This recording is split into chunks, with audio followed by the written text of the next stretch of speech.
Eu já falei várias vezes de taxa de juros, de taxa Selic, básica de juros, e já disse sobre aumento e diminuição aqui no canal, mas você deve ter se perguntado talvez o porquê que isso não é repassado para o seu bolso, ou porquê que talvez você não sinta principalmente as diminuições. Então hoje eu vou explicar para vocês o porquê que isso acontece, porquê que as taxas de juros aqui no Brasil são tão altas. Bom, primeiro ponto que precisa ser entendido, como que os bancos ganham dinheiro?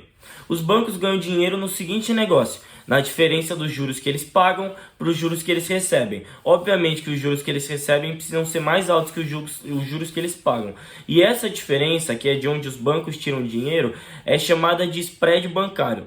O ponto é, aqui no Brasil, aqui o nosso país tem o segundo maior spread, a média, né, de spread bancário do mundo. Só atrás, se eu não me engano, das Ilhas de Madagascar. Se eu errei, o Brasil está em terceiro, assim, no máximo. Mas tá entre os três com o maior spread bancário. E se eu também não me engano, está na casa dos 25%. Só se você, só a nível de comparação, os Estados Unidos, Canadá, sei lá, esses países devem ter um spread bancário de 4, 5%, se muito. Então, só para vocês entenderem como os bancos no Brasil aqui ganham dinheiro. Talvez você ainda não esteja muito habituado com o tipo de juros que o banco paga, mas só para exemplo, são normalmente títulos de dívida ali que o banco emite para se financiar. Então, sei lá, o banco vai emitir um certificado de depósito bancário, um CDB. Aí as pessoas vão lá, vão pagar e depois o banco vai pagar para elas em juros.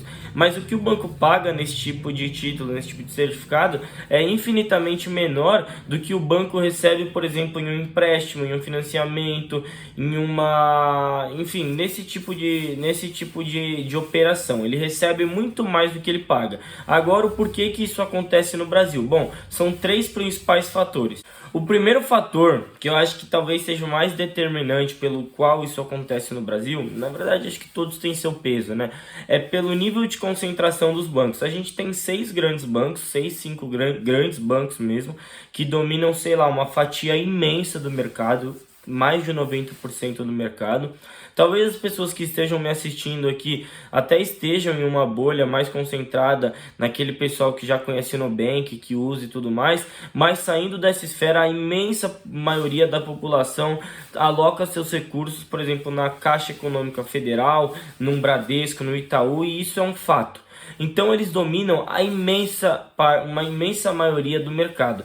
E aí, isso é um princípio econômico, quando você tem ali uma concentração baixíssima no mercado, ou seja, você tem pouca concorrência, nesse caso muito pouca concorrência, então é natural que o preço do produto e do serviço que eles ofereçam suba. Então só por isso já era de se esperar que as taxas que os bancos cobram de juros sejam mais altas do que em países que você vê um banco por esquina, como o Canadá e nos Estados Unidos. O segundo ponto é a inadimplência. Acho que isso é um ponto que é um pouco mais particular do Brasil e de alguns países com condições financeiras no geral não tão boas, que é uma coisa que, por exemplo, não acontece nos Estados Unidos, no Canadá, que é os países que eu venho mais citando a nível de comparação com o Brasil.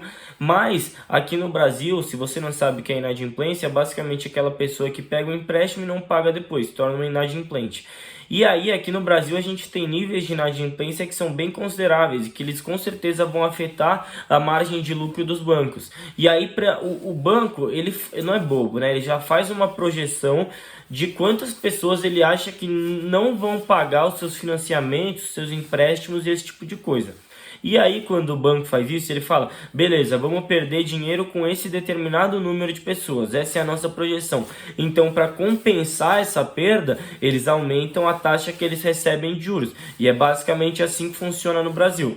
O terceiro ponto, e é o que eu tenho um pouco mais de pé atrás para falar, porque com certeza dos três é o que eu tenho menos propriedade para explicar para vocês, mas é em relação aos impostos. Como tudo no Brasil, os bancos também eles pagam impostos complexos, pagam diversos impostos, não é uma coisa muito prática e isso afeta na taxa que eles recebem.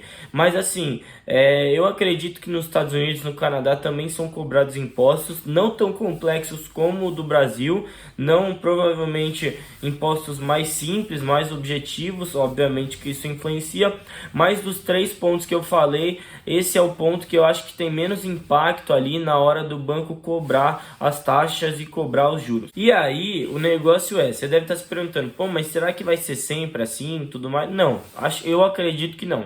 Com a chegada dos novos bancos digitais, por exemplo, os que eu acho mais referência, o Nubank e o Banco Inter, acho que essa concorrência, ainda mais que são bancos que falam que tem taxa zero, não cobram por um monte de coisa, isso vai fazer com que os grandes bancos, os tradicionais, tenham que se adaptar a esse mercado, então passem a lucrar menos. Porque a partir do momento que o spread bancário é de mais de 20, 25%, a gente tem que entender que poderia ser um pouco menos se tivesse mais concorrência, isso é fato. E esses bancos, acho que eles vêm para mudar esse cenário. O Banco Inter, acho que ele já opera melhor do que o Nubank no quesito caixa, porque ele já tem diversos produtos, então ele já lucra com mais produtos do que o Nubank.